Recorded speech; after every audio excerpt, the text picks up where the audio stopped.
우리 최영일 선생님이 얼마나 바람을 많이 불다 이렇게 많이 오셨습니다. 많이 모이신 바람도 이렇게 많이 오셨는데 인기가 좋은 것 같습니다. 늘 풍류를 살아가시고 또 미래를 꿈꾸고 하시는 우리 최영일 선생님 1시간 동안 멋진 강의를 부탁드립니다. 박수 한번 주시기 바랍니다. 예, 반갑습니다. 오늘 우리 공부 너무 열심히 하는 것 같은데 그래도 이렇게 발표하시는 거 보면 우리가 다 한마음인 거를 충분히 느끼고 있고 그래서 또 황 선생님도 말씀하셨고 수은 선생님도 말씀하셨고 지목법사도 말씀하셨지만 저도 공감하는 가장 큰 거는 뭐냐면 지금 이 대문명의 변혁기라는 거예요. 분명히 오늘 주제로 삼은 것도 제가 나름대로 제 소임은 사실은 어쨌든 제 입장에서는 어떤 걸 소임으로 생각했냐 하면 잃어버린 고대사하고 우리의 정신문화의 뿌리가 과연 어떤 거고 그것이 어떻게 작동해 왔는지를 조금은 논리적으로 학술적으로 누군가는 정리를 해줘야 된다는 거예요. 우리가 각자 수행을 할 수 있는 거는 무시무정에 언제든지 수행을 할 수 있지만 그 흐름에 대한 정리는 분명히 어떤 학술적인 작업이 필요하기 때문에 그걸 제 나름대로 이제 소명으로 삼고 공부를 해왔는데 오늘 발표하는 주제처럼 이 표현을 홍익인간 접하군생의 마음을 회복해서 상극을 넘어 새로운 상생의 시대로 이렇게 제목을 정했는데 제가 공부를 해본 과정에서 정리를 해보니까 기본적으로 아까 우 교수님이 얘기했지만 기원전 3000년대까지는 사실은 이제 이게 동북의 한 문화권과 중원의 한 문화권과 동의의 한 문화권이 있었는데 기원전 3000년이 넘어지면서 이 지구의 환경이 변화하고 하는 그런 과정에서 이 문명권들이 이제 충돌을 하기 시작하거든요. 이게 기원전 3000년경이에요. 3000년경인데 그렇게 해가지고 다시 중원 지역으로 이 3대 세력들이 대부분이 중원 지역을 센터로 해가지고 새로운 문명이 이쪽에서 중심 문명이 태동하는 그런 역사적인 과정도 볼 수 있는데 바로 이 중원 문명에서 원래는 상생의 문화가 유지가 됐었다는 거예요. 상생의 문화가 신석기 언젠가부터 적어도 요임금 때까지 기본적으로 상생의 문화를 중심으로 공동체가 운영이 됐다는 거예요. 근데 사실은 유교적 입장에서는 요순시대라고 해서 요순우로 오는 과정을 황금시대라고 얘기하지만 지금 공부를 해서 보니까 그건 잘못된 견해라는 거예요. 바로 요임금부터 상생의 문화가 깨지고 패도의 문화, 상극의 문화가 시작이 되는 거예요. 그렇게 해서 이따 자료를 더 이제 구체적으로 보여드리겠지만 우 교수도 말했지만 요임금 말년에 중원 지역에 있던 여러 공동체가 지금 제가 표현한 거예요. 요임금까지는 중원 지역에 있는 여러 공동체가 공동체 수장이 모여서 전체 공동체의 리더를 CEO를 뽑았거든요. CEO를 뽑아서 이 CEO가 혈맥으로 전달되는 게 아니고 선양으로 전달이 됐어요. 그게 이제 상생의 문화였단 말이에요. 근데 그 시스템을 깨부신 사람이 바로 누구냐 하면 사실은 요임금이었다는 거예요. 제가 2015년 중국의 어떤 그 학자의 책을 보니까 뒤에도 자료가 있는데 요순 시대라고 할 때 우리가 선양 문화로 요순으로만 생각하지만 아까 우 교수가 발표한 그 요임금의 수도 그쪽에 대한 고고학적 발견을 해본 결과 어쩌면 요임금의 부락하고 순임금의 부락이 엄청난 전쟁을 했을 거라고 하는 책을 쓰셨어요. 그래서 사실은 자기들은 선양 문화라고 하면서 황금시대라고 하지만 사실은 그랬기 때문에 요에서 순으로 넘어가고 수에서 우로 넘어가면 여기서 완전 패권적인 자신의 혈맥 중심으로 하는 권력이 발생을 하는 거예요. 그런데 우리는 제가 주로 하는 걸 공공으로 얘기하지만 우리는 바로 요임금 말년에 북경 지역으로 쫓겨난 공공 세력하고 이쪽에 홍산문화 지역에 있었던 곰토템 쪽하고 만나서 단군 황검 사회가 돼가지고 우리가 이제 보조선이 단군 조선이 시작이 되는데,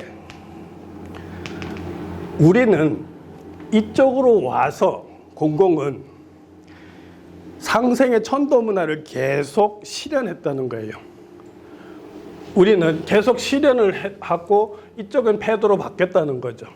그래서 세월을 길게 보면 어떤 과정이 펼쳐지냐 하면, 얘네들은 패권적인 그 정치 공동체를 운영하는 것이 점점 더 패도화되면서 영역이 자꾸 확장이 돼요.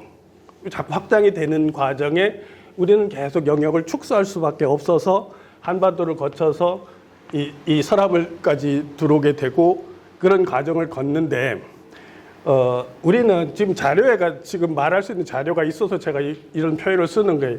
우리는 적어도 단군 조선 시대부터 진국 진인들의 문화들과 계속 이어져 오는 과정에 공동체를 늘 상생의 공동체로, 지역의 CEO들을, 그러니까 뭐 옛날로 하면 거수나 그 칸들을 자치 권력을 다 인정하면서도 이들이 모여서 연합정부를 만들고 전체 공동체에 관련된 어떤 정치적 안건이 있으면 그걸 화백이라는 차원으로 해서 해결하고, 이런 문화가 자그마치 2700년 동안 적어도 단군조선에서부터 신라로 들어오는 이 모든 과정에서 계속 그런 상생의 문화를 계속 유지를 했다는 거예요, 우리 쪽에서는. 그래서 시대적으로 봤을 때 상극의 문화가 일어나는 것도 자연스럽기도 해요. 그렇게 해서 이 상극의 문화가 계속 패권 문화가 돼서 결국은 중국을 중심으로 한 유교 이데올로기를 가진 사람들이 동아시아 패권을 다 차지한다고. 그렇게 해서 그러고 나서 이제 19세기 말부터 해서 서구의 또 패권 세력하고 합쳐서 결국은 지구적인 패권 세력들이 전 지구화가 됐어요. 그렇게 해서 상극적인, 서로 상생하지 않고 상극적인 문화를 가진, 정치 문화를 가진 세력들이 전 지구적으로 지금 패도를 통해서 이제 상극적인 문화를 가지고 전 지구화를 했잖아요. 그런데 여기서 사실 이제 문명사적인 모순이 드러나고 한계가 드러난 거예요. 그렇게 하면 여기서 이 다음에 극복할 수 있는 상황이, 새롭게 극복을 하려면 결국은 문명사적으로 봤을 때 상생에서 시작해서 상극을 돌아서 다시 상생 문화로 갈 때만이 현재 전 세계적인 모순을 극복할 수 있는 가장 근본적인 이데올로기가 된다는 거예요. 그런 차원에서 우리가 단군조선부터 했던 홍익인간이나 신라에서 했던 접합운생이라는 것은 사실 기본적으로 한울림의 마음을 인정하고 한울림을 우리 마음에 품은 그런 정신을 가지고 중생들을 구제해 가는 것이 표현된 것이 홍익인간이고 접합운생이기 때문에 결국은 이렇게 상생문화로 다시 돌아가는 그 문명의 대변환을 주도할 수 있는 그런 문화적인 DNA가 우리 한민족한테 적어도 신석기 이래로 봤을 때는 가장 잠복적으로 있기 때문에 바로 이번 대문명의 변화가 있을 때 우리 한민족이 상당히 긍정적으로 역사를 주도할 수 있지 않겠냐 하는 게 저도 이제 가지고 있는 생각인데, 여기 보시면 그래, 우리는 가장 상생 문화에서 가장 중요한 거는 한울림하고 통하는 거예요. 한울림하고 통해서 한울림의 마음을 가진 자들이 공동체의 리더가 되는 거예요. 가장 기본이. 패도에서는 중국에서 유교 이데올로기에서는 철학이 있지만 천 개념이 그 관념, 마음의 천에서 개념천으로 바뀌어서 천이 바뀌거든요. 유교 이데올로기에서도 이 심은 배제되는 측면이 상당히 강한데, 우리는 끊임없이 한울림의 마음을 같이 하나가 되려고 하는 늘 그런 마음을 가지고 수행을 하면서 하늘하고 기도를 하면서 하늘의 마음을 얻어서 하늘님 마음의 입장에서 중생들을 구제하려고 했다는 거예요. 그래서 여기 그런 자료들을 몇 가지 해보면 고려 말에 대학자였던 이색 같은 경우도 보면 글에 그런 표현을 썼었어요. 단군 시대를 얘기하면서 단군 시대는 자주국이었고 요임금의 무진의 동방에 처음으로 임금이 있었는데 그때는 하늘과 더불어 통했다는 거예요. 이 가장 중요한 덕목이 하느님하고 통한다는 거예요. 그러니까 근원적인 마음하고 이해하고 소통할 수 있어야 된다는 거죠. 그래서 우리가 지금 이런 모임도 가지지만 제가 우리들이 가야 될 그런 방향이라는 것을 설정을 해봤어요. 그러니까 천도를 회복해서 지구 생명계가 더불어 함께 행복하게 춤출 수 있는 세상을 만들려고 노력을 해야 된다는 거예요. 둘째는 천도를 회복한다고 하는 것은 바로 하느님의 마음을 회복하는 거라는 거예요. 그 하느님의 마음을 회복하면 거기에서 부처님도 뵐 수 있고 예수님도 뵐 수 있고 노자도 볼 수 있고 다 만날 수 있다는 거죠. 그래서 한 마음이 춤추는 세상을 공유할 때 진정한 지상천국인 환웅이 꿈꿨던 지상천국이 여기에 이루어질 수 있다는 거죠. 근데 여기가 바로 수훈이 제시하는 거예요. 그죠? 물질이 개벽하니 정신이 개벽한 지상천국을 만들자는 논리거든요. 그러니까 이거를 우리가 새로운 가치로 생각을 하고 우리가 수행을 하면서 그러한 옛날 호객인간하고 접하고 운상하는 마음으로 우리가 공동체에 참여하고 공동체 배려하고 그럴 필요가 있다는 거죠. 그렇게 해서 우리에게는 수행과 동시에 현실에서 실천하는 그런 상생의 시대를 우리가 선도할 필요가 있다는 거예요.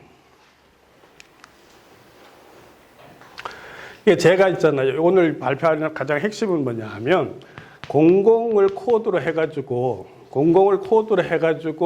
한민족 삼고사를 복원했고 공공을 코드로 해가지고 고유 선도에 대한 논리를 개발을 했는데 자장 스님이 남긴 어록 중에 공공이 등장을 하는데 여기에 대한 신뢰 문제가 있을 수가 있어요. 과연 삼국유사에 나오는 그 이야기가 신뢰할 수 있느냐 하는 질문을 던질 수가 있는데 그전에는 제가 다른 논리로 얘기를 해왔었는데 제 책에서는 근데 자료를 보다가 보니까 자장 스님이 그때까지 전해오던 역사를 분명히 숙지할 수 있었던 정황 증거가 나왔어요. 그러니까 공공이 진안을 중심으로 했던 진인들 공동체가 동의공공이었다고 하는 얘기가 사실 개연성이 굉장히 높은 그런 논리를 지금 오늘 추가해서 말씀드리고 싶은 거예요. 그 내용을 어디서 발견했냐 하면 제가 계속 강조한 건 뭐냐 하면 삼국유사 그 탑상편에 황룡사 구충탑조에 이런 멘트가 나와요. 이거는 잘 아시다시피 자장이 문수보살을 친견하고 문수보살이 전해준 말인 것처럼 기록이 돼 있어요. 이 기록은. 그런데 내용을 보시면 너희 국왕은 인도의 찰리 종족의 왕인데 이미 불기 약속을 받았으므로 남다른 인연이 있으며 동의 공공의 족속과는 같지 않다. 사실은 이 구절을 가지고 역사를 풀어보려고 했던 사람은 저 이전에 아무도 없었어요. 기본적으로. 대한민국에 어느 누구도 생각을 못했어요. 근데 사실은 어떤 면에서는 그래요. 제가 처음에 공부를 시작할 때 저도 지금 계속 하늘하고 열려야 된다는 표현을 쓰지만 그러한 단서를 획득할 수 있는 기회가 있었고 그 믿음을 가지고 사실은 공부를 하게 됐는데 이 표현은 뭐냐 하면 당시 김씨 왕조는 석가족과 관련이 있다는 얘기이고 김씨들이 주도하던 사회 이전에는 동의 공공이 지인들의 리더들이 동의 공공족하고 같다는 말이에요. 이 문구는. 이건 분명히 그 말이거든요. 그런데 요 자장 스님이 이 말씀을 남겨놓을 수 있는 배경에 대한 근거가 있더라는 거예요. 그걸 제가 논리적으로 한번 설명을 해드리면 속고승전의 단서가 있더라고요. 이게 번역이 안 돼서 저도 못 보다가 원전에서 찾았는데 첫째는 속고승전의 단서가 있고 두 번째는 신라에서 국사를 편찬하는 게 545년이거든요.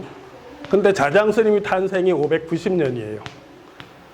그러면 국사라는 책을 편찬하고 자장의 아버지는 20년 후에 태어났을 거고 그 다음에 50년 후에 자장이 이제 태어나는데 적어도 이 단계에서는 신라의 정치적 변동이 없어요. 큰 어떤 외침도 없고 내란도 없단 말이에요. 그러면 지금은 국사책이 우리가 전달받지 못하고 있지만 이 국사책이 편찬되고 50년 후 정도에 적어도 이때까지는 충분히 국사라는 신라 역사책이 있을 수 있는 정황이라는 거죠.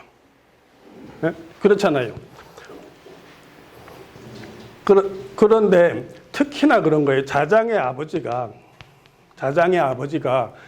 그 당시 신라에서 어떤 권위, 이제 정치적 위치에 있었냐 하면 화백회의를 하는 6인 중에 들어갔어요.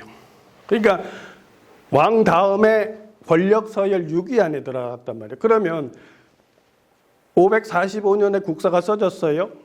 그 아버지가 얼마 안 된 상황에서 권력 서열 6위 안에 들었어요. 그러면 그 집안에 국사뿐만 아니라 책으로 편집된 국사뿐만 아니라 국사를 쓸 때 참고했던 텍스트조차도 있었을 개연성이 높다는 거예요. 그죠?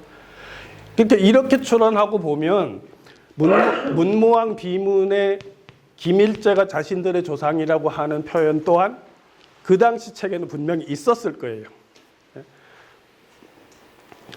그럼 이게 어떻게 연결이 됐냐 하면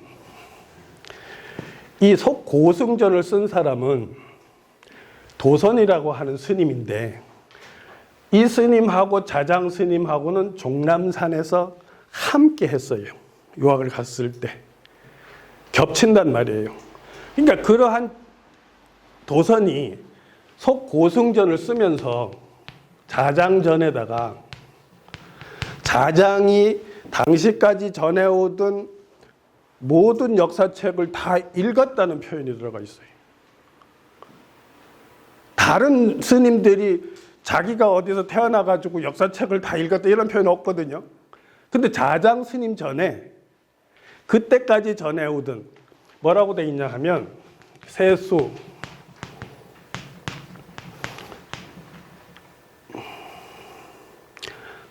사적, 사적이 어떻게 쓰죠?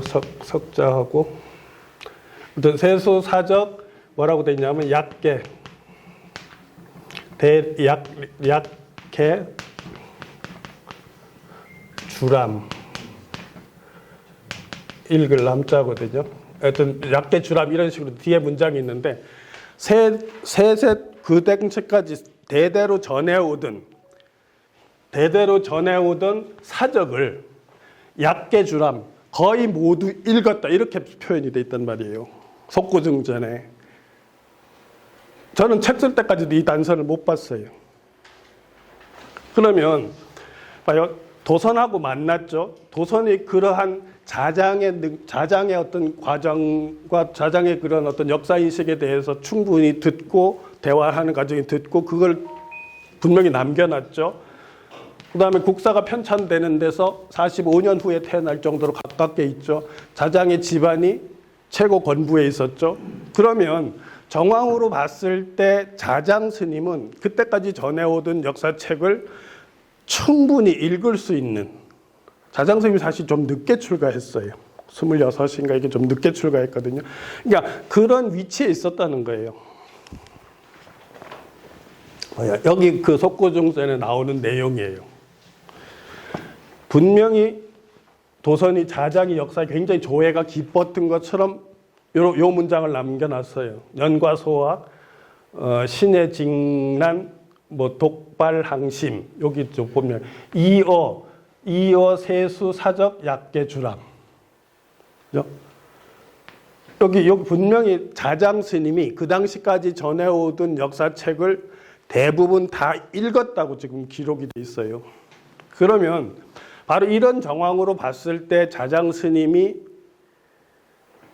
신라 김씨들은 석가하고 연결이 돼 있고 그 이전 세력들이 동의공공하고 관련이 되어 있다는 이 말이 충분히 믿을 수 있는 말이 된다는 거예요.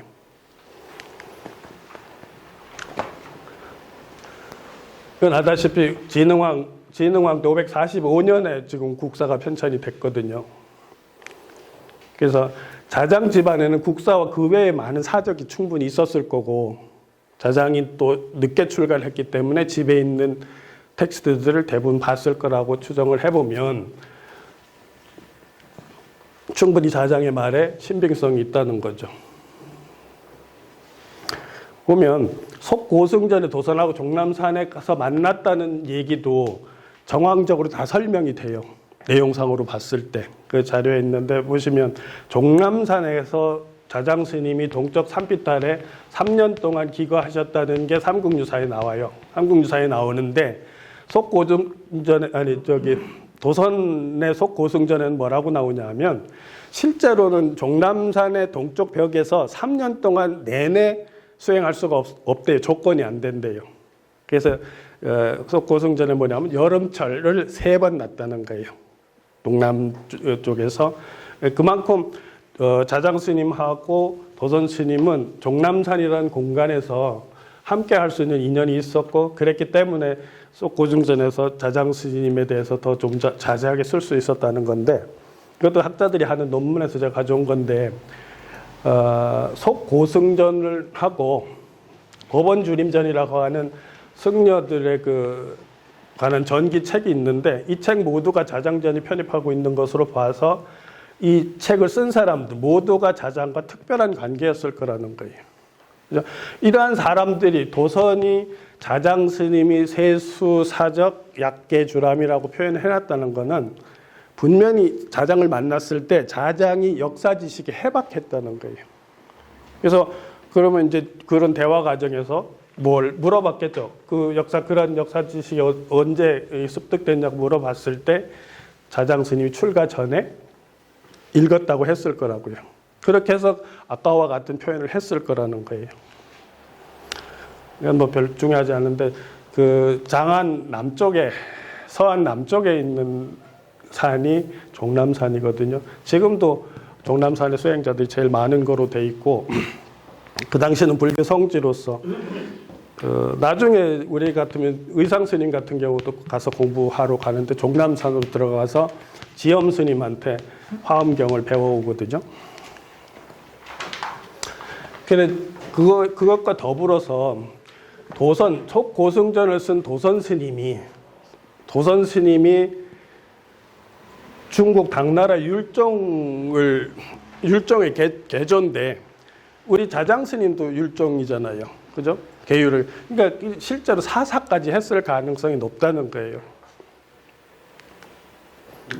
그래서 정리를 해서 하면 지금 제가 자장 스님이 진인들을 동의공공이라고 했을 때 이 말의 신빙성이 상당히 높아지더라는 거죠. 국사가 545년에 완성됐고 자장이 590년에 탄생했어요.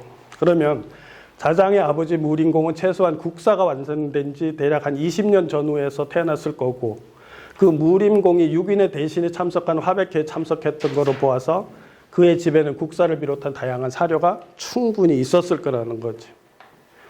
그래서 아까 그 번역한 것처럼 자장은 어려서부터 탁월한 능력을 보였고 그가 전해오는 역사책을 거의 다 독파했다고 한 도선의 평가는 도선이 종남산에서 자장을 만나고 교유하는 과정에서 듣고 알고 있었던 사실을 속고승전 자장전에 썼을 거라는 거죠.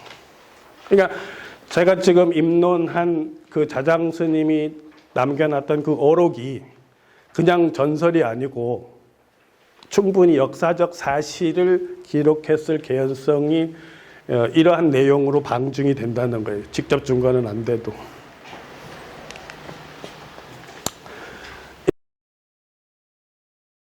제가 입론한 그 선도하고 우리 역사를 이렇게 보면 결국은 공공이라고 하는 세력이 아까 말한 동의공공이라고 돼 있어요. 사실은 동의공공이라고 돼 있는데 제가 보면 공공이 주류가 되는 거고 단군왕검사에서 거기에 동의도 포함된 상태죠. 그죠? 이렇게 이해를 해야 될 거예요. 근데 지금 우리 천도문화의 핵심은 제가 보면 공공의 천도문화라는 거죠. 결국 이 사람들이 하늘과 소통하면서 이 사람들은 끊임없이 그랬다는 거예요. 뒤에 자료를 보여드리겠는데 끊임없이 하늘과 소통하면서 공동체를 운영할 때는 그러니까 폭력으로 공동체를 제압한 적이 거의 없다는 거예요. 내부에서는. 그랬기 때문에 늘 화백이라는 구성원들의 의견을 조율을 해서 그 리더를 선양하는, 다음 리더를 뽑는 그런 제도가 실제로는 진국 단계까지 자료가 남아 있어요. 후한서에 분명히 남아 있어요. 뒤에 보면 남아 있는데 그 원리 때문에 바로 그 진국까지 전해오던 원리 때문에 진안에서 육부촌장들이 13살의 박혁거세를 옹립할 수밖에 없는 정치적 문화적 배경이 있었던 거예요. 그걸 한번 보시면 이건 아까 이색 얘기를 했는데 제가 강조하고 싶은 건 뭐냐면 우리가 홍익하는 세상, 접하군생하는 세상이 되려면 우리가 지금 폭류도라는 타이틀을 걸고 지금 모였지만 기본적으로 수행을 해야 된다는 거예요. 마음이 열리지 않고는, 마음이 하늘하고 소통하는 체험이 없고는 진정한 배려를 하는 정치를 할 수가 없어요. 남의 에너지를 착취하지 않고 배려할 수 있는 그런 정신의 기본 자세가 되려면 하늘하고 소통할 수 있는, 에고인 나보다 훨씬 큰 우주적 자아하고 연결되는 체험을 할 때만이 생명을 바라보는 시각이 달라지고 내가 그 공동체 리더가 됐을 때 그 구성원들을 배려하는 차원이 달라진다는 거예요. 그래서 이런 자료들 몇 가지 단서를 얘기를 하는데, 목은 이색도 사실 이 사람도 유학자잖아요.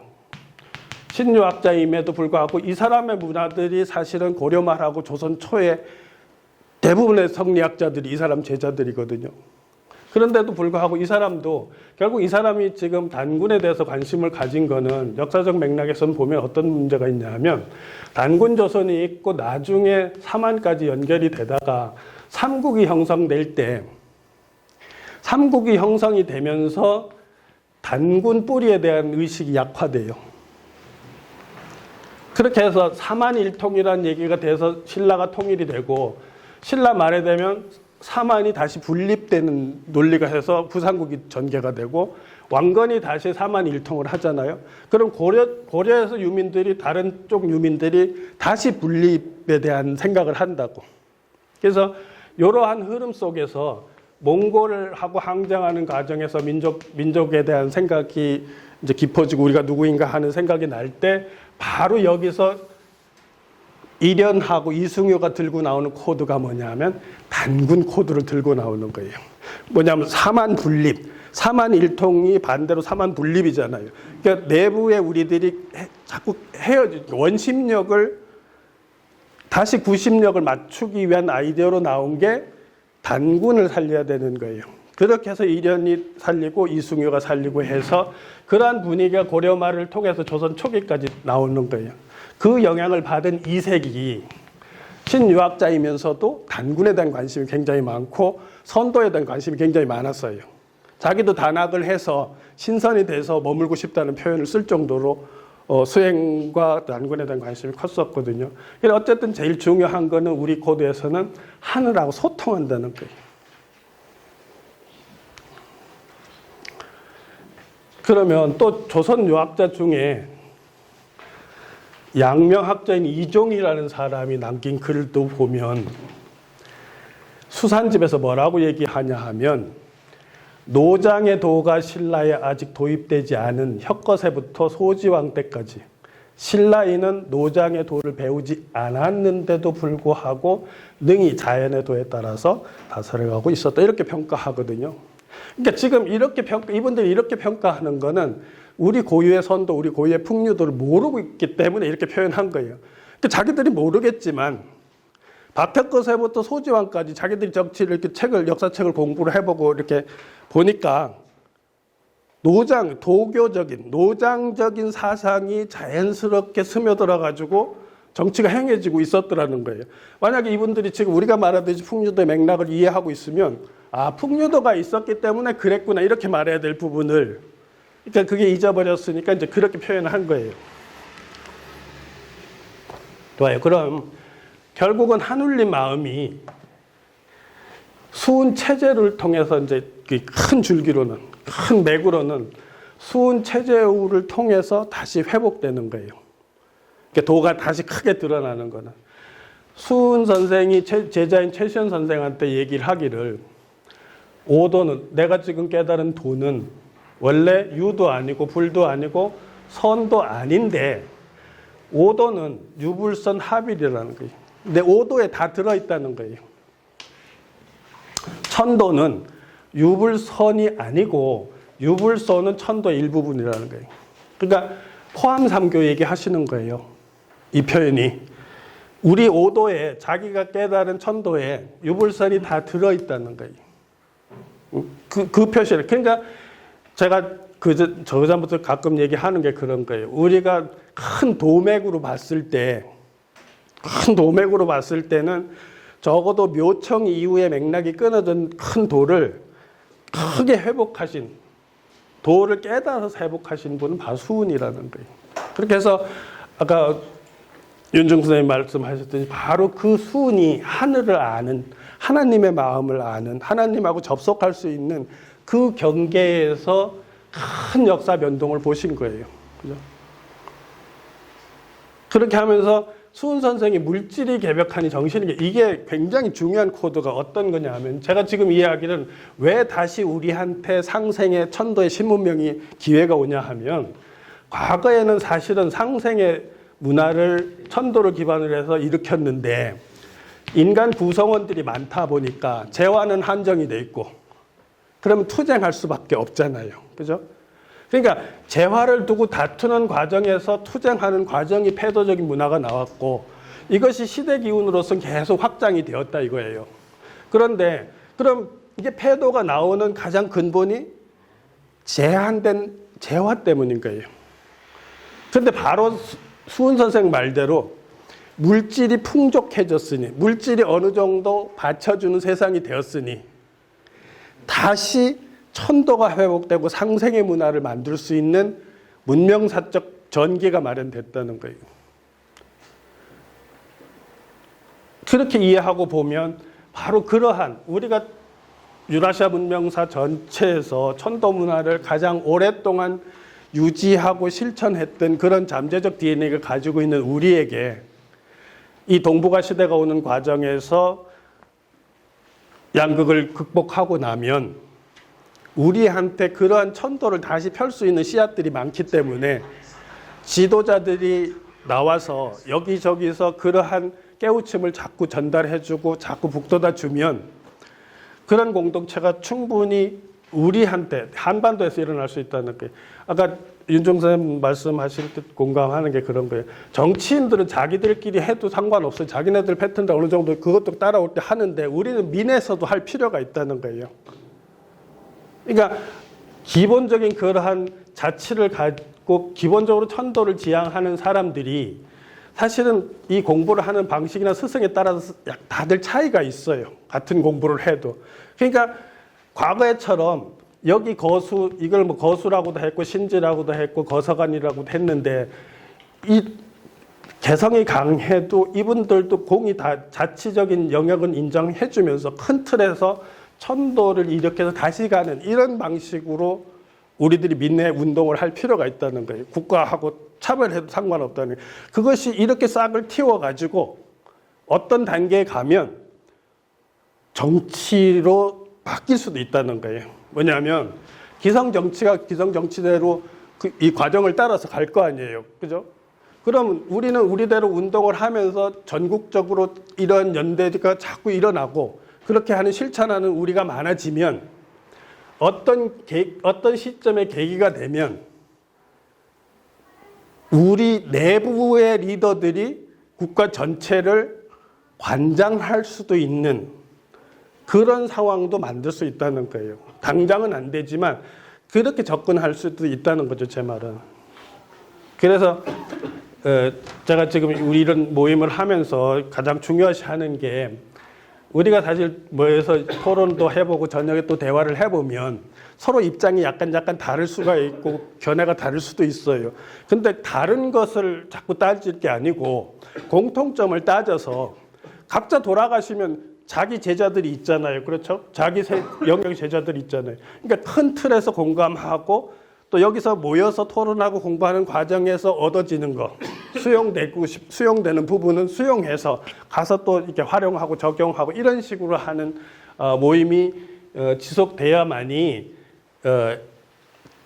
정말 장기적으로 큰 그런 공동체를 만들 수도 있고 아까도 한번 표현했지만 어떤 입장이 되면 국가 전체에 상당한 방향에 영향을 줄 수도 있는 단계도 만들어낼 수 있겠다는 거예요.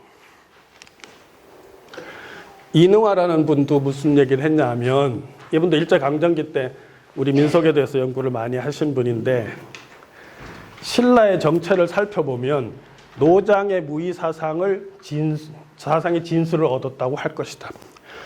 이 사람도 우리 기본적으로 이 사람이 공부한 책들이 여러 권 있는데 보면 우리 무속에 대한 얘기라든지 뭐 기생 얘기라든지 이런 우리 민속학에 대한 자료를 일제강점기 때는 거의 내국인으로 제일 많이 공부했다고 과언이 아닌 사람이거든요.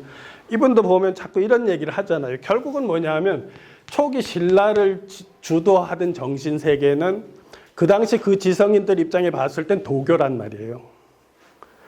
근데 지금 우리가 한 공부의 입장에서 보면 도교가 아니고 우리 풍류도가 우리 고유 선두라고 지금 얘기하는 거예요. 그죠? 김성환 교수가 군산대 교수거든. 우 교수가 알 거예요. 아시죠? 그 북경대에서 철학과를 하고 와서 강의를 하시는데 내가 지금 강단에 계시는 학자분들 이렇게 도교 관련, 우리 선도 관련 책을 읽었을 때는 어쨌든 제 입장에서는 이분이 상당히 그 고유 선도, 고유 정신문화를 파악하는데 가까이 와 있다고 생각이 돼요. 제 견해에서 제가 이분 논문을 읽었을 때는.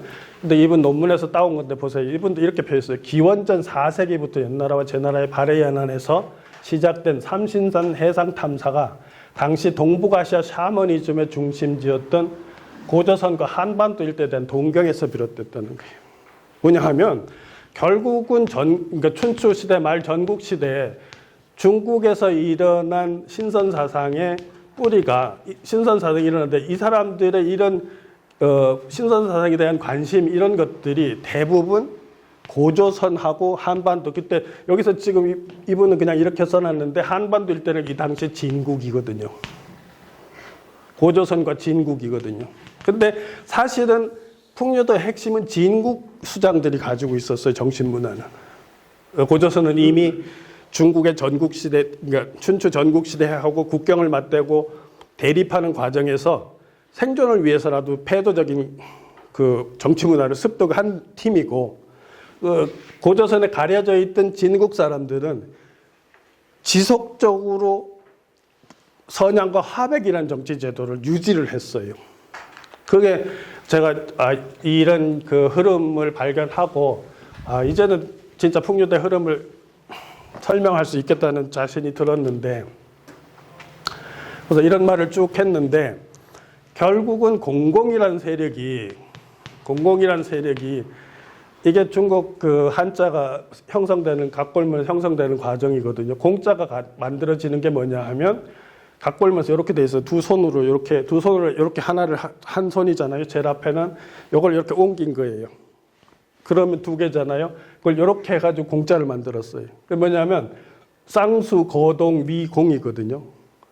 두 손을 하늘을 떠받드는 형상, 기도하는 형상, 하늘을 떠받드는 형상에서 공자가 나온 거예요.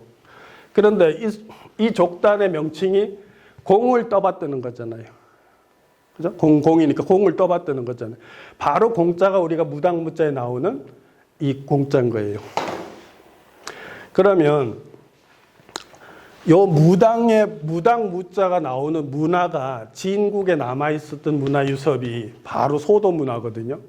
그러면 삼국지에 나온 소도에 대한 그 얘기예요. 귀신을 믿으며 나라의 음마다 각기 한 사람을 세워 하늘신에게 지내는 제사를 주관하게 되는데 그를 이름해서 천군이라 했다. 중국식 표현이거든요. 당시 단군이었던 거예요. 거수, 신지였거든요. 또한 모든 나라에는 각기 별도의 읍이 있으니 이름하여 소도라고 했는데 큰 나무를 세우고 잎 대목, 방울과 북을 달아서 귀신을 섬긴다. 봐요. 소도라는 공간이 있는데 큰 나무를 섬기고 하늘을 섬기는 거예요. 이게 공짜고 여기서 의식을 행하는 게 무당인 거예요.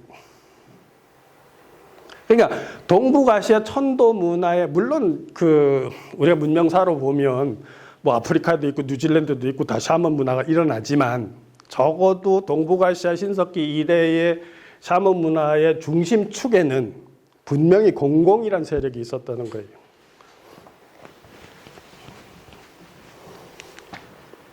그래서 제가 공공 세력을 추적한 책에 보면 공공은 천산하고 연관이 돼 있거든요. 천산하고.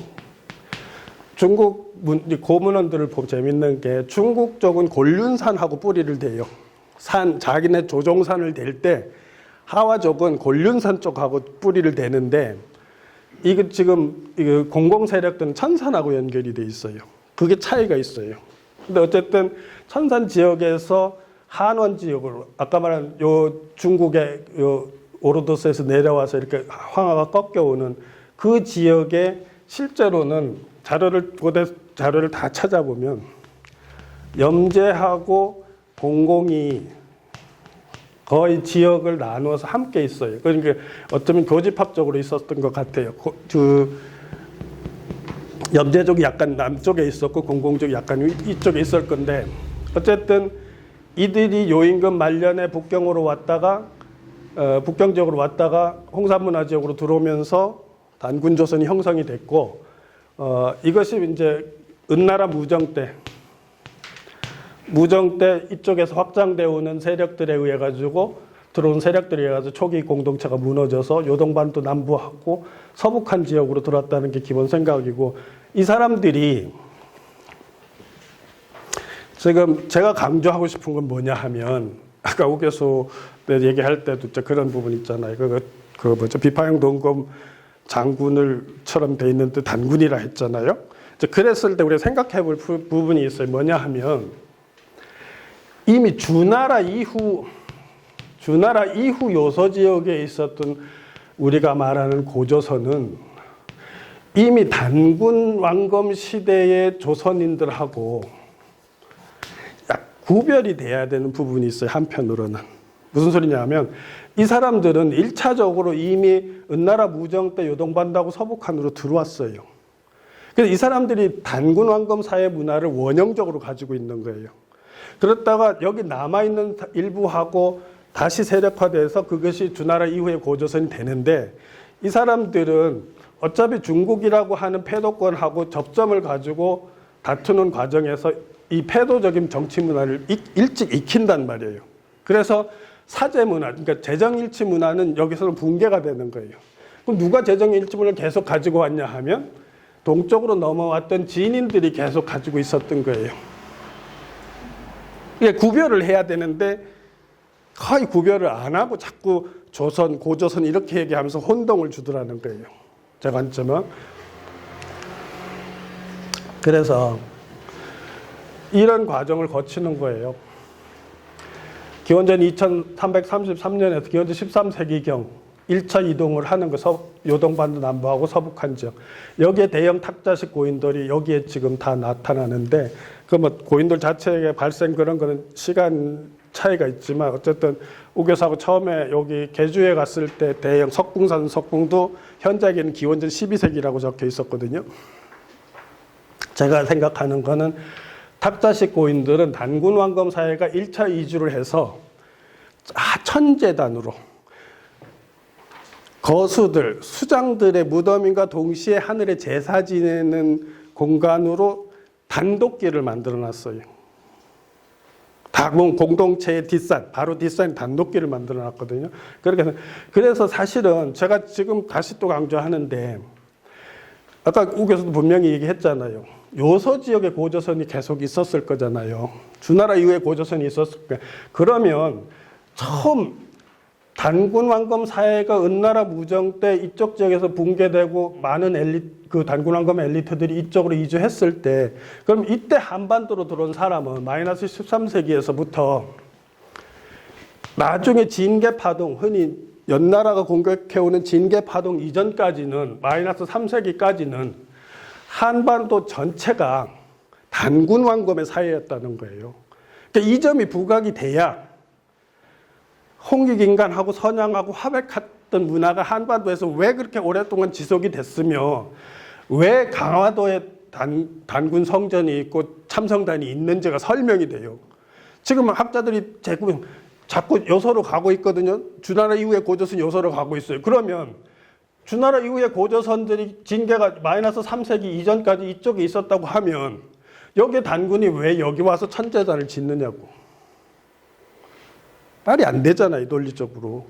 그게 아니고 단군 왕검 사이에 1차가 붕괴가 은나라 무정 때기 때문에 그때 요동반도 서북한으로 들어온 게 여기 서북한에서 제일 큰 탁자식 고인들은 어디 있냐면 구월산 앞에 가면 구월산 앞에 500m 전방에 가면 관산리라고 있어요. 관산리 고인돌이 한반도에서 제일 커요, 탁자식 고인돌로. 그러면 고려 때 단군 신화가 체록될 때 대부분 어디서 되냐 하면 구월산 하에서 돼요. 뭐냐면 한반도의 단군 신앙의 중심은 구월산이었다는 거예요. 그러니까 이렇게 해석을 해야 좀 우리 그 한국사 고대사의 흐름이 조금 나누어지면서 문화가 설명이 되는 거예요. 제가 신라까지 전해오는 선양과 화백이라는 것을 설명하려면 이렇게 나누어서 해야 되는 거예요. 그래서 사실은 1000년 동안 여기가 다 지인들의 문화 공간이었기 때문에 어떤 설명이 나오냐면 후한서에는 뭐라고 나오냐면 사마는 모두 진국이야라 이래 나와요. 또 삼국지에는 진하는 진국이야라고 나온다. 마한이라는 정치체가 나와서 마한이 진왕을 옹립하는 걸 마한이 견제했다는 얘기가 나오는데 그럼 마한은 누구냐 자꾸 사람들이 혼동을 가져요. 근데 이게 이병도설이 주설로 하면 저는 그게 맞다고 보는데 다른 교수들은 또 다른 얘기를 하는데 마한은 그러니까 주나라 이후에 고조선이 진계파동 때 평양으로 들어왔든 요동까지 왔든 어쨌든 준왕이 위만한테 쫓겨서 해로로 들어온다고요. 그렇게 해서 한왕을 칭하거든요. 그때 마한이라는 국체가 생겨요. 이게 생기는데 이 마한이 저도 그 깜짝 놀라서 자료가 계속 공부 그래서 계속 해야 되는 게 그 송나라 초기에 나온 책부원기란 책에 뭐라고 나오냐 하면 마한은 진국야라고 나와요. 진국야라고. 그건 결국은 뭐냐 하면 원래는 제가 지금 제 논리를 하면 반도 1000년이 다 사실 진인의 공동체였어요. 거기서 마한이라는 공동체가 생기니까 그때 동시에 내려왔던 진번인들이 변진이 되고 이 신라 쪽으로 들어왔던 이쪽에서 내려온 사람들이 진국이 되면서 사만이 정립이 되거든요. 그럼 이 사만은 사실은 후대 명칭이 생기고 그 이전에 상당 기간은 한반도는 끊임없이 단군을 모시는 단군 왕검의 후예들이 한반도 전역의 소공동체를 꾸리면서 그야말로 전쟁 없는 터였어요. 왜 전쟁 없는 터였냐 하면 실제로 진국이 나라가 50개가 있어도 서로 싸웠다고 안 하거든요. 사만이 78개국이 있어도 서로 싸웠다고 안 해요. 그 단계까지.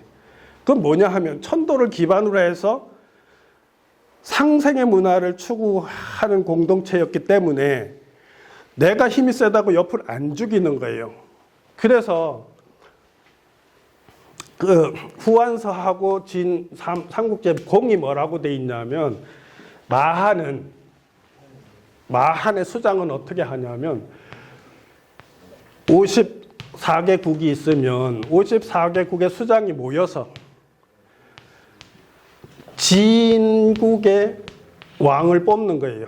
왕을 뽑는데 뭐 어떻게 뽑냐면 화백회의를 통해서 뽑는 거예요.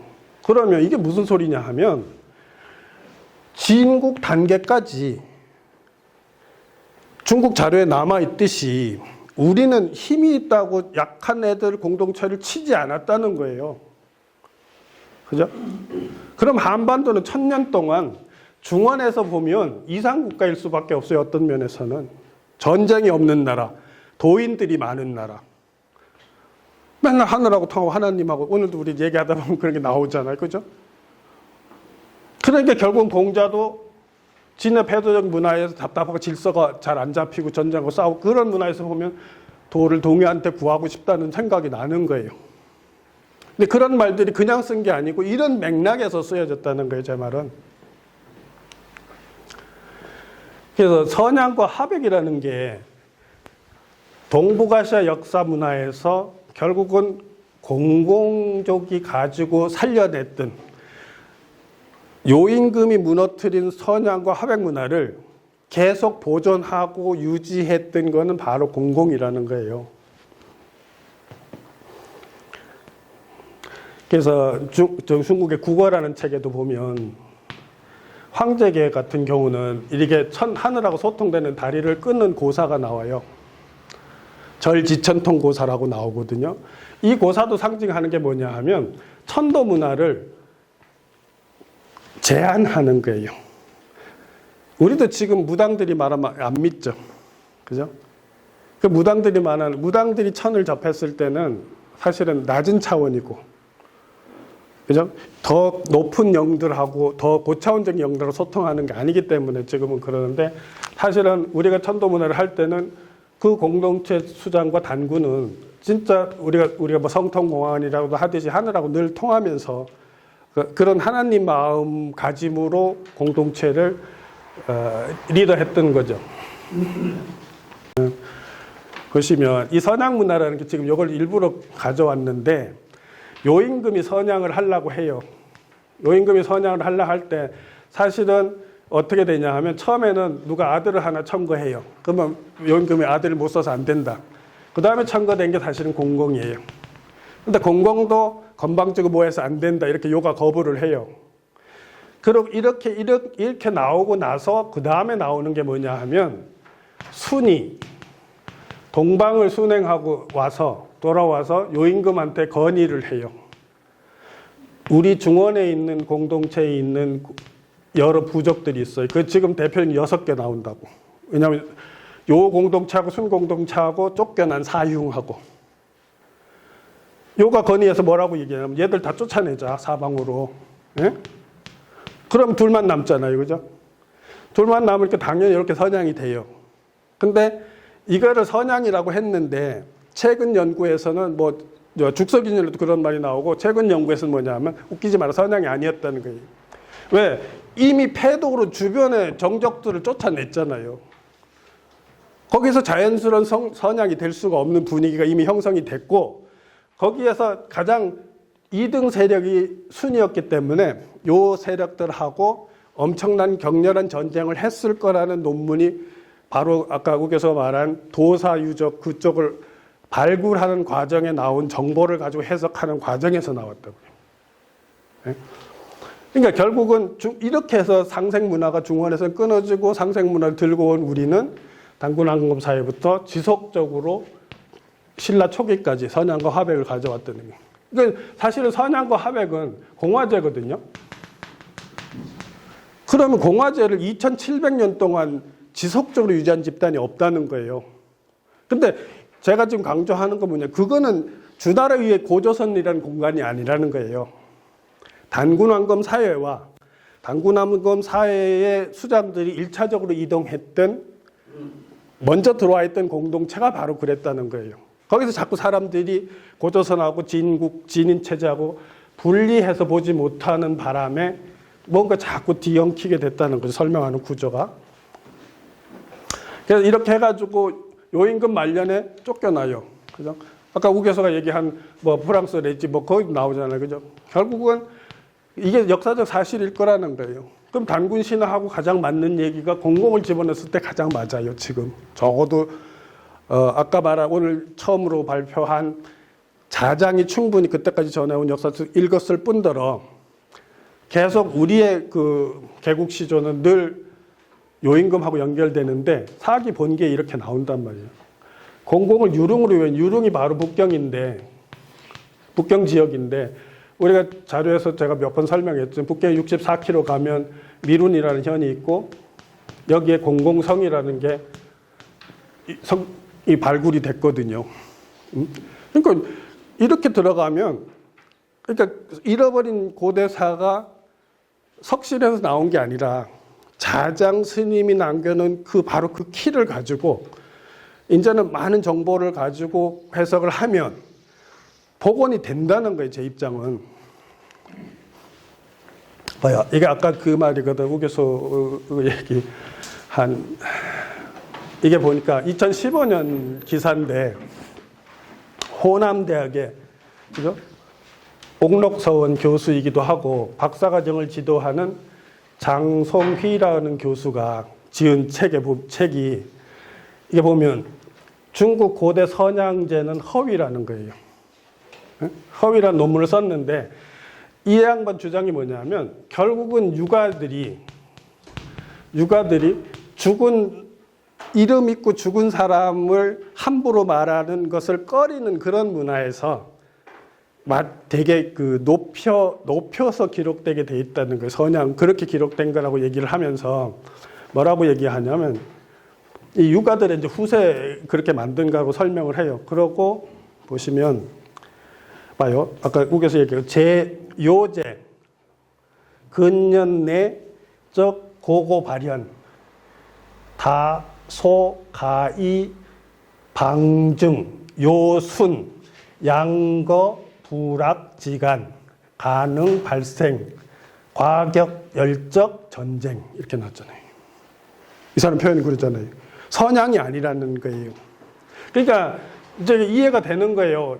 6개 큰 부락이 6개가 있었는데 지금 역사에 드러난 거로 보면 4부락은 쫓겨났어요.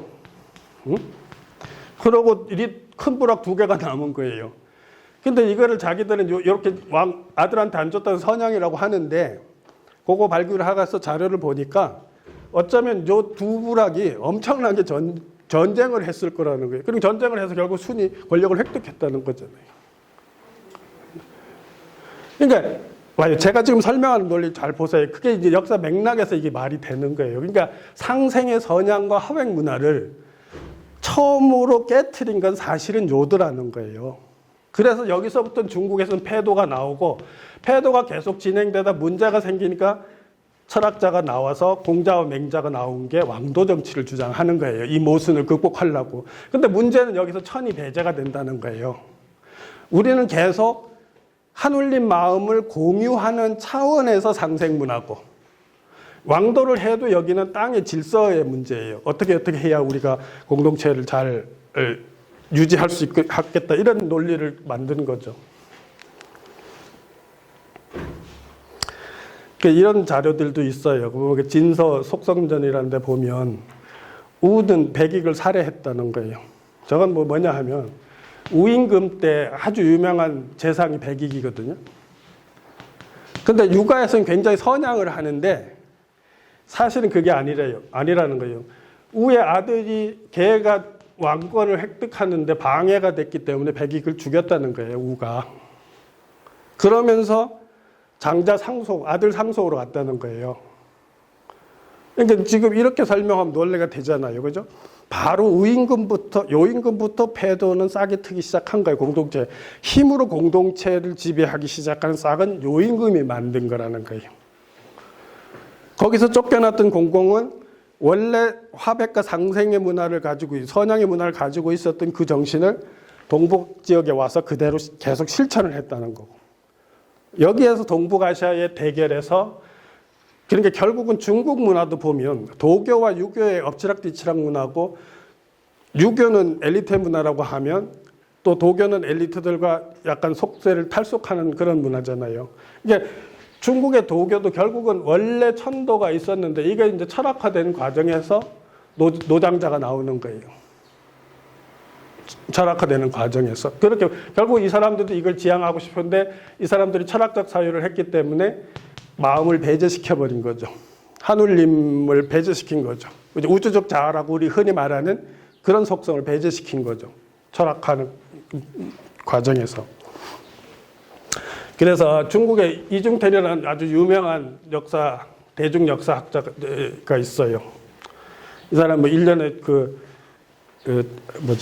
인쇄 수입이 몇십억씩 될 정도로 한다는 사람이 이 사람 책에 그렇게 표현됐어요. 중국 고대 역사에 부족 집단의 수령은 선양 제도는 분명히 확실하게 실행된 적이 있었다.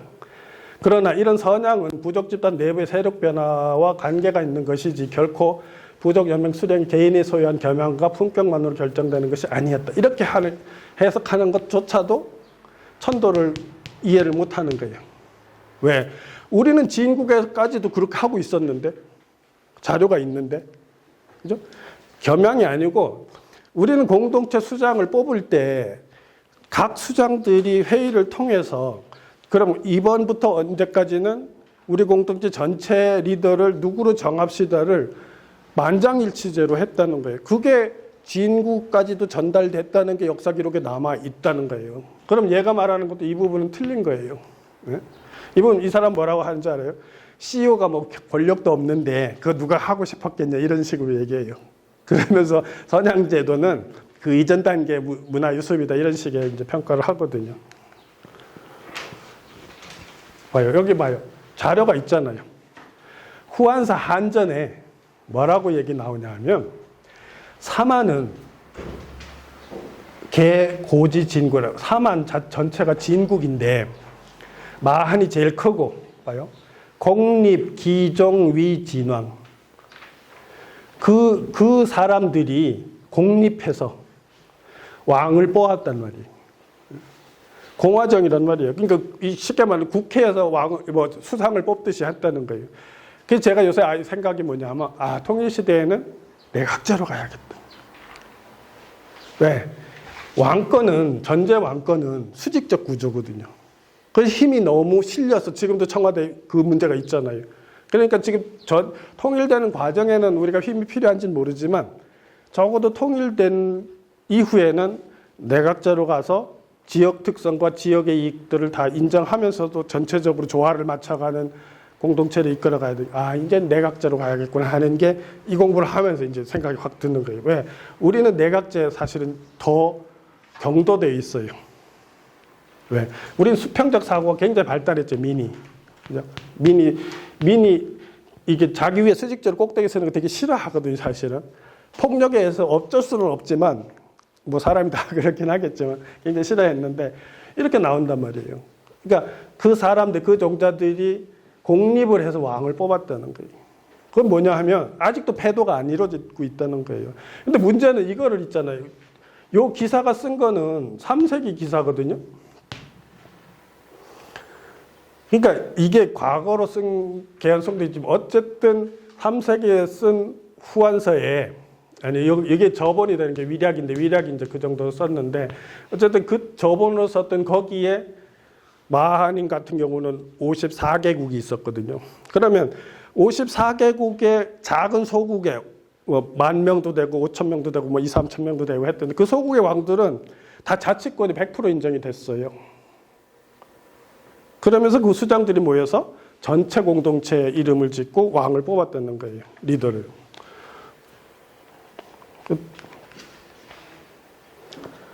그러니까 결국은 이렇게 자료가 있는 거로 보면 우리가 신라 정치의 특색도 선양과 하백이잖아요.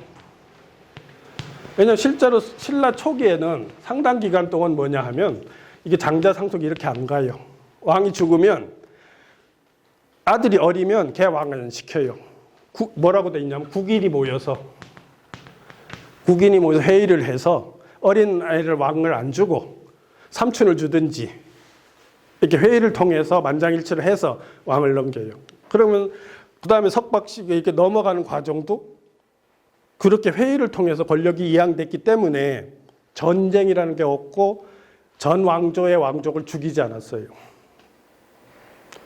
그러니까 신라가 1000년 동안 왕이 그렇게 교체가 되면서도 국체를 유지할 수 있었던 그 모든 것의 근원적인 에너지는 진국에서 왔고 그 진국의 에너지는 진인에서 왔고 진인의 에너지는 단군왕검에서 왔다는 거예요.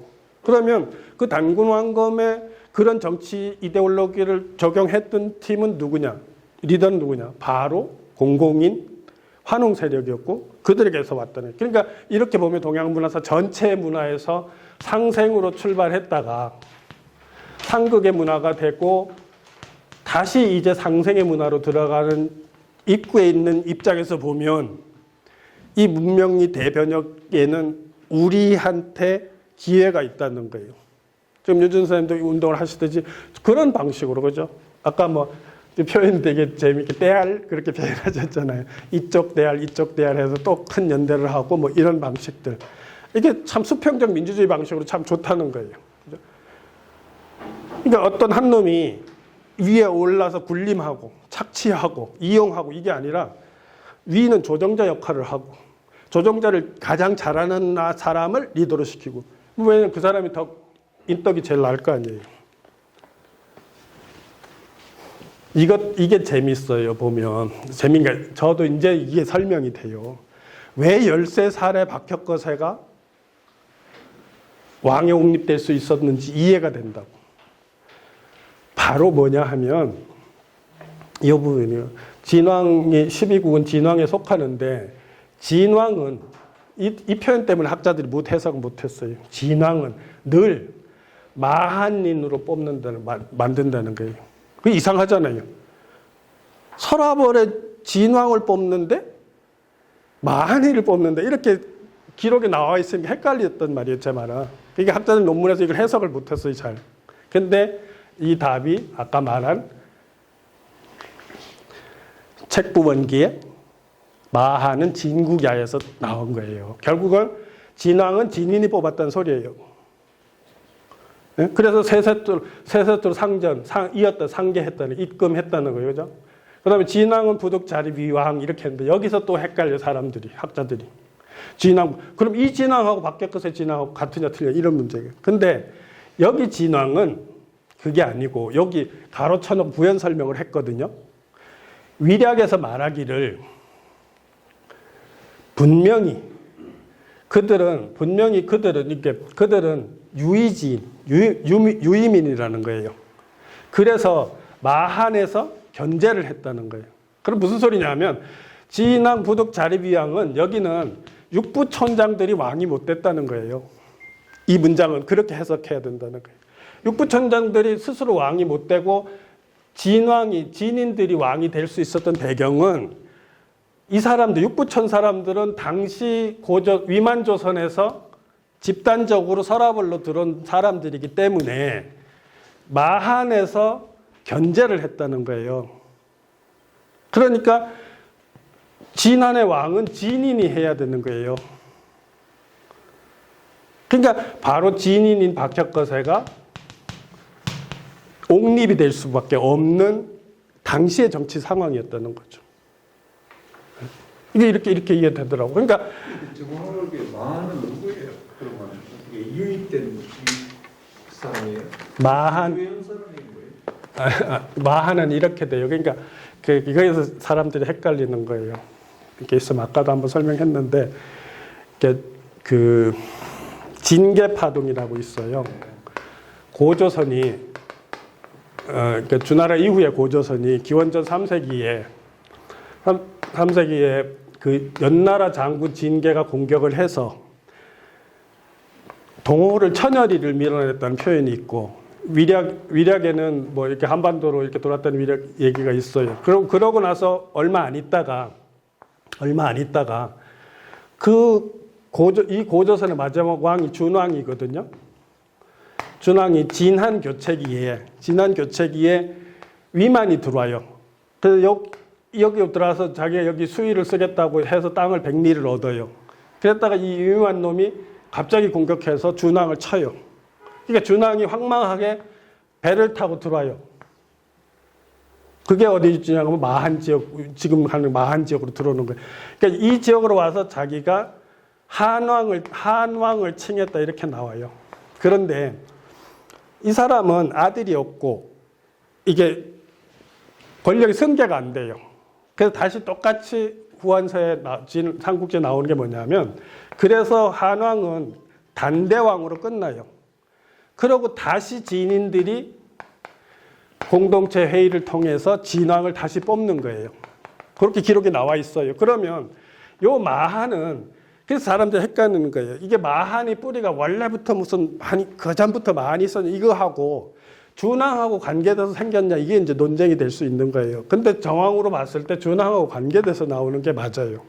그렇기 때문에 아까 그래서 제가 책부원기를 찾아냈다고 그랬잖아요. 책부원기에서 마한 또한 진국이하라 이렇게 돼 있단 말이에요.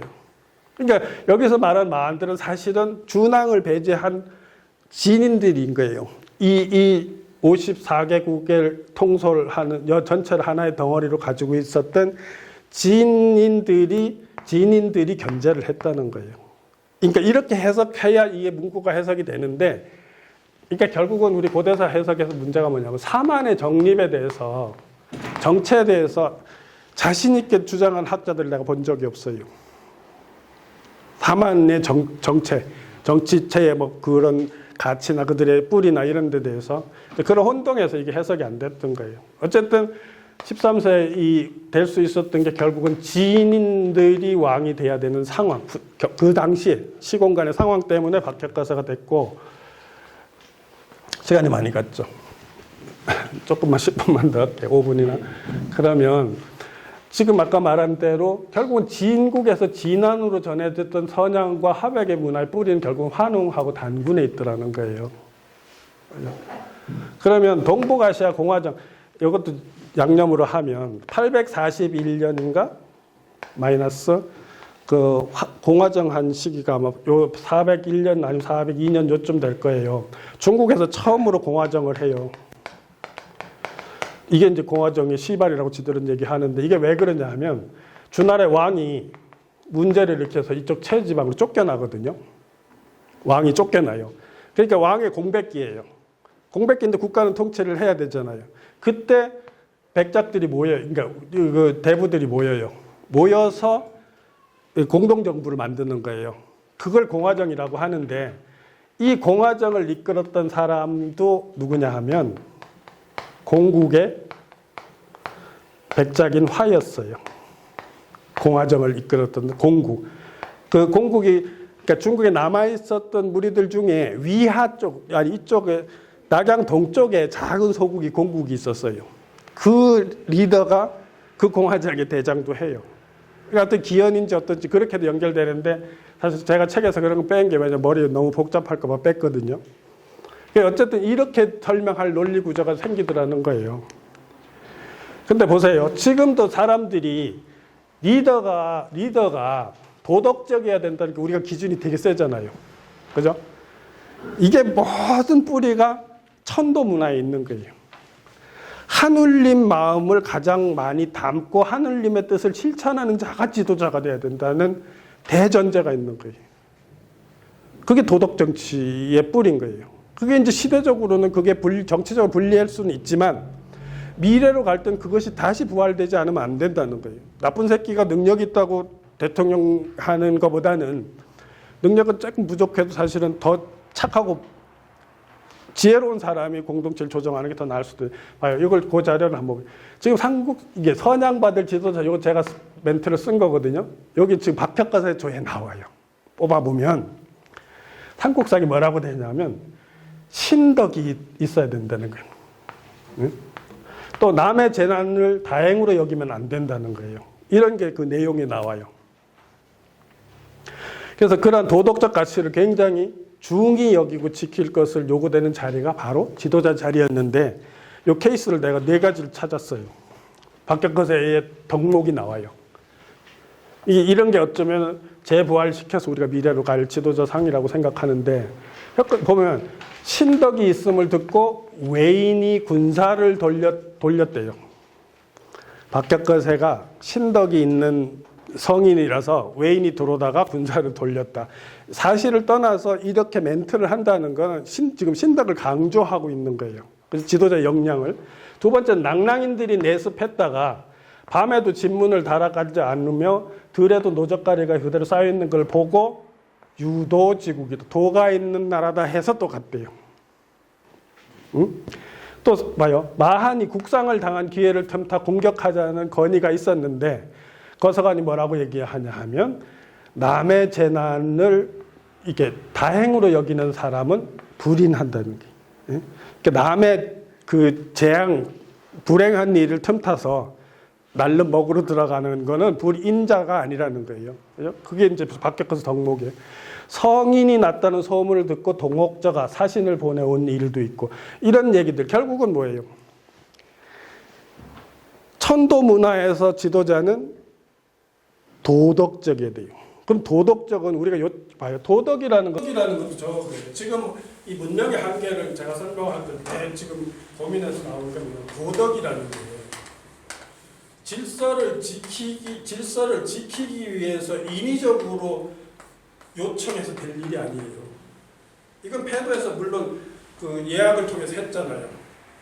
근데 그게 되긴 하지만 그렇게 할 때는 마음만 바꿔먹으면 그만이에요. 그렇잖아요. 지도자가 도덕적이지 않은 행동을 한다고 그저 그냥 물론 나름대로 그 정치체 법으로 처단하겠지만 뭐냐면 도덕의 근원은 그래 저기 있어요. 도덕의 근원은 하늘님한테 있는 거예요. 무시무정 늘 계시는 하늘님한테 있는 거예요. 하늘님 마음하고 소통돼서 우주 생명계가 하나의 하늘님의 마음이 작동해서 돌아가는 생명의 장이라는 것을 받아들인 그런 마음 속에서 타 생명을 사랑하고 존중할 줄 알아야 되고 타인의 생명과 타인의 재산과 타인의 공능을 가로채면 안 되는 거예요. 그죠? 그거는 하늘님 마음에서 그런 거예요. 그러니까 유교적으로 예라는 질서를 통해서 도덕이 성립되는 것도 뭐 과정상 필요하지만 더 나은 도덕은 바로 하늘님의 근거를 둔 거여야 된다. 그래서 우리가 지금 모임도 하지만 그래서 다시 선도, 다시 풍류도, 다시 수행이 필요하고 자각한 많은 사람들이 공동체 리더가 되는 사회로 다시 꿈을 꿔야겠다는 거죠. 이제 아마 다 해갈 거예요. 두 카트가 나왔는데 보시면 이건 제가 쓰는 거예요. 황제계는 천도를 왜곡하고 패도를 일으킨 세력이라는 거예요. 환원과 당군은 선양과 화양 문화를 지속적으로 유지하게 한 근원이고 그것이 2700년 동안 신라 초기 단계까지 지속이 됐다는 그 진인이라는 문화를 통해서 제가 말하는 지금 여기서 문제는 뭐냐면 다시 강조하지만 주나라 이후의 고조선을 말하는 게 아니에요. 당군왕금 사회와 그들이 일차 이주했던 진인들, 진국이 됐던 사람들, 이 사람들을 말하는 거예요. 그래서 보면 선양 제도는 천도 문화 유습이라는 거예요. 기본적으로 제가 규정을 하면 공자, 맹자가 나와서 천도문을 회복하려고 왕도 정치를 제창했는데 제한적이라는 거예요. 도덕. 그 다음에 이후 동아시아 정치는 패도와 왕도 정치의 갈등을 연출하면서 계속 확장이 됐다는 거예요. 그 다음에 우리는 공공의 천도 정치인 선양과 화양을 단군 시대와 진인 공동체에서 2500년 넘게 유지했던 민족이라는 거예요. 그래서 초기 신라 밥석김의 선양과 화양 문화는 공공적이 실천하던 천도 문화의 유습을 이해할 필요가 있다는 거고 이제 민주주의를 넘어서 천도를 회복한 진정한 선양 정치, 화백 정치를 통해서 인류가 공존 공영하는 사회를 다시 꿈꿀 필요가 있다는 거예요. 이게 천시의 천운이라는 거예요. 저도 아까 두 분도 말했듯이 이게 세차로 했을 때 이게 25,920년 이렇게 하면 뭐 이걸 해서 나누면 상생의 문화에서 상극의 문화가 진행됐다가 다시 상생의 문화로 들어가는데 여기에 지금 문명의 대변혁기라는 거예요. 그 대변혁기에 과거의 천도 문화의 싹을 가지고 와서 가장 오랫동안 유지했던 공동체인 우리한테 동북아 시대에 그 싹이 재부활하는 단계가 왔다는 거예요. 그냥 이것이 그냥 다른 것이 아니라 우리가 다 보진 못하지만 수훈 선생도 그랬잖아요. 직위금지 원희대강 신천주 조화정 영세불공 만사지 이런 표현을 쓰거든요. 우리가 삼매 정에 들어가서 보면 이게 에너지가 우리가 생각하고 하는 이런 것들이 충돌하면서 이게 결국 생명의 장이 굴러가는데 그러한 생명의 장이 굴러갈 때는 큰 변화를 가지고 계속 굴러간단 말이에요. 그런 차원에서 거의 필연적으로 동북아 시대가 오고 다시 상생의 시대가 오는데 이번에는 물질을 근거, 토대로 한 상생의 시대이기 때문에 진정한 천도 정치 문화, 경제 문화를 실현할 수 있는 단계로 이제 들어간다는 거죠. 다 했네요. 그래서 지금 제가 오늘 사실 강조하고 싶은 거 그런 거 결국은 그래요. 제가 평생 30년 넘게 작업을 했지만 제가 제 소임으로 저 스스로 그렇게 생각했어요. 그래서 너무 잘 알지만 그 30대 초반에 그 모든 걸 포기하고 이 작업을 했는데 결국은 이것도 인연이 있어서 기연이 있었을 거라는 거예요. 그러니까 공공이라는 코드를 아무도 쳐다보지 않았는데 내 눈에 들어오게 한 게 제 스승님인데 어쨌든 그런 알림과 그런 것이 있는데 그걸 내가 믿었다는 거예요. 믿고 노력을 해서 저 텍스트가 있지만 유라시아 문명사를 다 해집고 뒤져서 그것이 그럴 가능성에 대한 논리를 만들어냈고 또 오늘 같은 경우에 참 좋은 이런 자리에서 자장 스님이 그 전에 제가 이렇게 설명했었어요.